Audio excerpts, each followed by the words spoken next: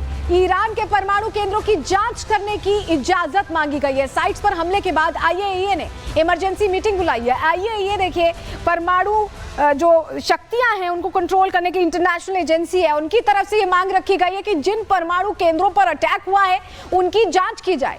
उसकी जांच की इजाजत मांगी गई है, क्योंकि अगर इससे एक तरह से तरंगें निकलती हैं, रेडिएशंस रिलीज होती हैं तो बहुत बड़ा खतरा हो सकता है। और इसी लिहाज से इन साइट्स पर अटैक के बाद अब ये मांग रखी गई है कि इनकी जांच की जाने दी जाए। लेकिन खामनेई के लिए आगे का रास्ता आसान नहीं रहने वाला है, क्योंकि जो ऐसे लक्ष्य रखे हैं इजराइल और अमेरिका ने, और वो कह रहे हैं कि लक्ष्य जब तक पूरे नहीं होंगे हमारे अटैक्स जारी रहेंगे। देखिए अमेरिका तो कह रहा है कि हमारा लक्ष्य पूरा हो गया है, लेकिन इसमें कई तहे हैं, तहे हम आगे समझाएंगे। लेकिन इजराइल देखिए, अमेरिका तो कह रहा है कि लक्ष्य पूरा हो गया, लेकिन इजराइल क्लियर कह रहा है कि हम अंतिम लक्ष्य तक लड़ेंगे। तो इजराइल का लक्ष्य क्या है, अंतिम लक्ष्य क्या है, क्या हासिल करना चाहते हैं नेतन्याहू, ये जरा समझने की कोशिश करते हैं। और अमेरिका क्यों कह रहा है कि हमारा लक्ष्य पूरा है, क्या इसके पीछे भी कुछ अंदर खाने छिपा हुआ है, ये भी आपको समझाएंगे। लेकिन पहले नेतन्याहू का ईरान को लेकर सिर्फ क्या परमाणु जो संयंत्र ये बना रहे थे उन्हें ही नुकसान पहुंचाने का लक्ष्य है, या कुछ और भी लक्ष्य हासिल करना चाहते हैं नेतन्याहू? चलिए जानकारी आपको देते हैं। ईरान में तख्ता पलट करना चाहते हैं नेतन्याहू, इस सूत्रों के हवाले से बड़ी जानकारी मिल रही जो हम आपको बता रहे हैं। और ये लक्ष्य हासिल तभी होगा जब अटैक्स होंगे और सब कुछ चेंज हो जाएगा। खामनेई को कुर्सी से हटाना ही नेतन्याहू का लक्ष्य है। ईरान की टॉप लीडरशिप को खत्म करने के प्लान पर नेतन्याहू काम कर रहे हैं। इससे पहले भी उन्होंने कहा था कि कट्टरपंथी सरकार से लड़ाई है, ईरानियों के लिए लड़ाई लड़ रहे हैं। नेतन्याहू चाहते हैं कि खामनेई के खिलाफ विद्रोह शुरू हो जाए। कई बार वो अपील कर चुके हैं, खामनेई के खिलाफ विपक्षी दल और जनता के विद्रोह का वो प्लान बनाकर काम भी कर रहे हैं। और सुन्नी बाहुल्य देशों की मदद से ईरान में तख्ता पलट की रणनीति पर काम चल रहा है, क्योंकि शिया बाहुल्य देश है, शिया धर्मगुरु हैं। ऐसे में नेतन्याहू के प्लान में विदेशों में रह रहे ईरानी नेता भी बताया जा रहा है कि शामिल हैं। ये सूत्रों के हवाले से बड़ी जानकारी हम आपको दे रहे हैं। नेतन्याहू के प्लान में विदेशों में रह रहे ईरानी नेता भी शामिल हैं। तो क्या नेतन्याहू ये प्लान अचीव कर पाएंगे, ये अपने आप में प्रश्न है। लेकिन जब अमेरिका कहता है कि हमने लक्ष्य हासिल कर लिया और उसके ठीक बाद डोनाल्ड ट्रंप का ट्वीट आता है, ये ट्वीट देखिए। ये ट्वीट कुछ और कह रहा है। ये ट्वीट कह रहा है कि अमेरिका का लक्ष्य शायद अभी पूरा नहीं हुआ है। इस ट्वीट को अगर आप पढ़ेंगे तो रिजीम चेंज का जिक्र इस ट्वीट में भी दिखाई देता है। लेकिन क्या कहना चाहते हैं डोनाल्ड ट्रंप, इसका अर्थ क्या है इस ट्वीट का? चलिए जरा आपको बताते हैं, क्योंकि इसमें लिखा है कि मेक ईरान ग्रेट अगेन।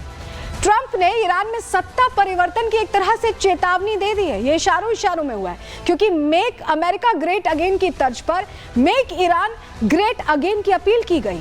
आखिर इस अपील का अर्थ क्या है? मेक ईरान ग्रेट अगेन कहना अपने आप में बताता है कि शायद अभी ईरान उस स्थिति में नहीं है। शासन परिवर्तन शब्द इस्तेमाल करना राजनीतिक रूप से ठीक नहीं है, ये भी कह रहे हैं ट्रंप। लेकिन कह रहे हैं कि मेक ईरान ग्रेट अगेन। अगर मौजूदा शासन ईरान को फिर से महान नहीं बना सकता, तो देखिए इशारों में क्या कह रहे हैं, तो फिर शासन परिवर्तन क्यों नहीं हो सकता, ये सवाल खुद ट्रंप पूछ रहे हैं। तो एक तरफ तो कह रहे हैं कि ऐसा कहना ठीक नहीं है, दूसरी तरफ वो ये कह रहे हैं कि अब वक्त आ गया कि अगर ये शासन महान नहीं बना सकता तो शासन बदलने में कोई खराबी नहीं है। इस बीच एक बड़ी खबर आ रही है, उसका रुख कर रहे हैं। इजरायली सेना ने तेहरान पर भीषण अटैक किया, ये बड़ी जानकारी मिल रही है। इजरायली सेना ने, देखिए बहुत बड़ी खबर है, 2 घंटे में 100 से ज्यादा जगहों पर यह बमबारी हुई है। जानकारी मिल रही है इजरायली एयरफोर्स के विमानों ने बम बरसाए हैं। ईरानी सेना के हेडक्वार्टर्स पर भी हमला किया गया है। 2 घंटे के अंदर 100 से ज्यादा जगहों पर बमबारी हुई है, यह इजरायली डिफेंस फोर्स ने बताया है। लेकिन अब प्रश्न वही है, उसी प्रश्न पर लौटते हैं कि क्या वाकई ईरान में सत्ता परिवर्तन के प्लान पर काम हो रहा है? अगर ऐसा है तो आखिर ईरान क्या करेगा, उसके पास क्या विकल्प है, और क्या इस प्लान में, सत्ता परिवर्तन प्लान में अमेरिका और इजराइल दोनों लगे हुए हैं? रिपोर्ट के जरिए आपको समझा रहे हैं।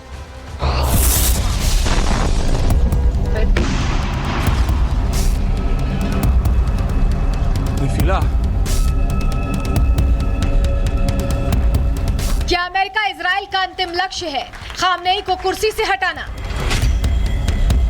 क्या अमेरिका इजराइल कर रहे हैं ईरान में सत्ता परिवर्तन की कोशिश?